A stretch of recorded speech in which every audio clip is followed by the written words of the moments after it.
श्रीमद् भागवत एक ऐसा ग्रंथ है जिसे सुनते सुनते मृत्यु भी ठहर जाए, सुनते सुनते समय भी थम जाए और आत्मा परमात्मा से जुड़ने लगे। यही है श्रीमद् भागवत महापुराण, सनातन संस्कृति का वो रत्न जो केवल ग्रंथ नहीं, जीवित एक अनुभव है। श्री गणेशाय नमः। श्रीमद् भागवत महापुराण सुख सागर कथा पंचम स्कंद अध्याय 2। श्री सुखदेव जी ने कहा, हे राजन, इन सातों द्वीपों के एकमात्र अधिपति राजा प्रियव्रत ने भी एक दिन इस संसार को मिथ्या समझकर अपनी पत्नी बहिष्मति से एक इतिहास कहा था। वह वृत्तांत हम तुमसे कहते हैं, सुनो। राजा प्रियव्रत ने अपनी रानी से कहा, हे शुभे, एक दरिद्र अज्ञानी बालक अपने घर से निकल किसी ऋषि के स्थान पर जा पहुंचा। ऋषि ने कृपा कर उस बालक को ऐसी विद्या पढ़ाई जिससे उसे दिव्य दृष्टि की प्राप्ति हो गई।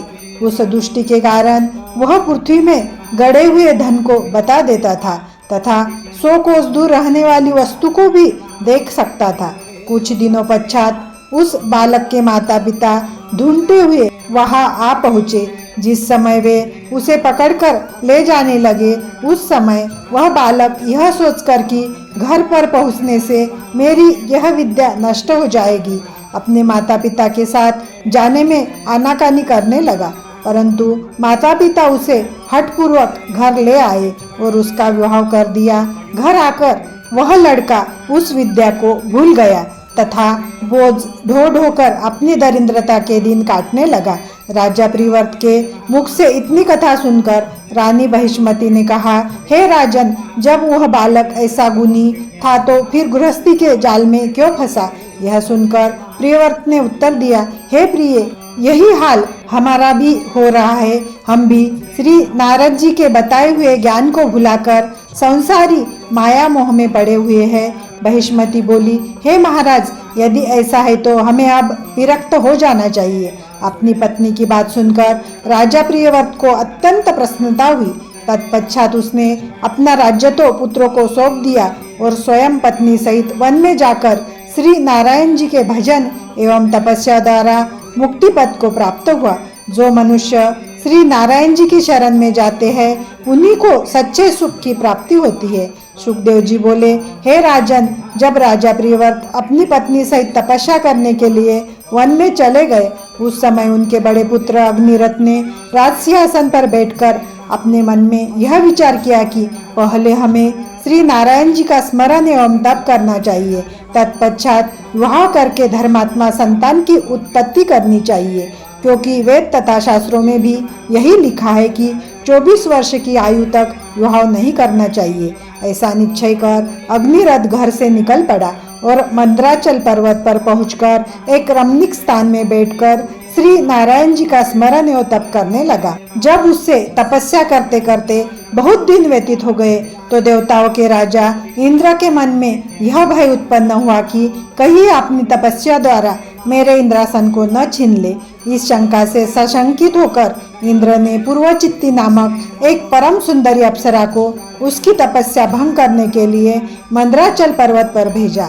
वह अप्सरा अग्निरथ के पास पहुंचकर नृत्य करने लगी। कुछ समय उपरांत उसके नृत्य तथा गायन का शब्द सुनकर अग्निरथ का ध्यान भंग हो गया। तब वह उसके स्वरूप पर मोहित होकर पागलों की भांति इस प्रकार कहने लगा, हे सुंदरी, तुम किस तपोवन में रहती हो? तुम्हारे उपवन के फल तथा पुष्प कैसे है? तुम्हारे मस्तक के बाल इतने सुंदर क्यों है? पूर्वचित्ती के केशों में जो पुष्प गुथे हुए थे तथा उन पर भौरे गुंज रहे थे, उन्हें देखकर अग्निरथ ने इस प्रकार कहा, क्या यह तुम्हारे शिष्य है जो वेद पढ़ने के लिए तुम्हारे पास आए हुए हैं? फिर उस अप्सरा के घुंघरुओं की झनकार सुनकर बोला, तुम वेद के स्वरों का उच्चारण बहुत अच्छी तरह से करते हो। पूर्वचित्ती के शरीर में लगी हुई चंदनादि सुगंध को देखकर कहने लगा, क्या तुम्हारे तपोवन में नदी की मिट्टी इसी प्रकार की होती है जैसी कि तुम इस समय अपने शरीर पर लगाए हुए हो और जिसकी सुगंध से यह संपूर्ण वातावरण सुगंधित हो उठा है? क्या तुम्हारे वन में सब इसी प्रकार के सुंदर स्वरूप वाले ऋषि मुनि रहते हैं? हे मुने, मुझे तुम्हारा स्थान देखने की उत्कट अभिलाषा है। तुम कृपा करके मुझे अपना तपोवन दिखा दो। फिर बोला, मैं समझता हूँ कि तुम साक्षात लक्ष्मी अथवा श्री नारायण जी की माया हो, जो यहाँ आकर अपने नेत्रों के बाण द्वारा मुझ हिरण को मारना चाहती हो। ईश्वर की परम कृपा हुई जो मुझे तुम्हारा दर्शन प्राप्त हुआ है। अब मैं तुम्हारा पीछा कभी नहीं छोड़ूंगा। अग्निरथ के ऐसे अटपटे शब्दों को सुनकर पूर्वचित्ती यह भली भांति समझ गई कि राजा का हृदय मेरे ऊपर पूर्ण रूपेण मोहित हो चुका है। अंतः वह मुस्कुराती हुई बोली, हे राजन, मेरे तपोवन में सभी ऋषि मुनि इसी रूप के रहते हैं। वहाँ ऐसे कंद, मूल तथा फल उत्पन्न होते हैं जिन्हें खाने से मनुष्य सदैव तरुण, सौंदर्यवान तथा कोमल बना रहता है। अब तुम कुछ दिनों के लिए यहाँ से चलकर मेरे साथ अपने राज मंदिर में रहो तो मैं तुम्हें अपना स्थान दिखा दूंगी। यहाँ इस पर्वत पर मैं तुम्हारे साथ नहीं रह सकूंगी। पूर्वचित्ती के इन वचनों को सुनकर राजा ने श्री नारायण जी का स्मरण एवं तप त्याग दिया तथा उसे साथ लेकर अपने राजभवन को लौट आए। वहां कर उन्होंने पूर्वचित्ती के साथ विवाह कर लिया।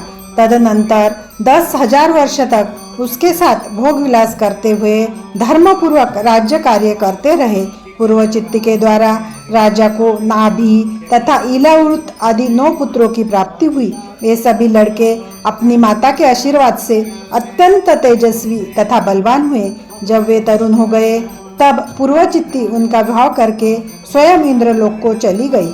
तदनंतर राजा अग्निरथ ने अपने राज्य जम्बूद्वीप के 9 भाग करके, जिन्हें 9 खंड कहा जाता है, एक एक भाग अपने पुत्रों को बांटकर उन्हें उसका स्वामी बना दिया और आप फिर से वन में जाकर श्री नारायण जी का ध्यान एवं तप करने लगे। वन में रहने पर भी राजा को पूर्वचित्ती के वियोग का अपार दुख बना रहा, इसलिए अपना शरीर त्यागने के पश्चात वे फिर गंधर्व शरीर पाकर उससे जा मिले। इति श्रीमद् भागवत महापुराण सुखसागर कथा पंचम स्कंद अध्याय 2 समाप्त।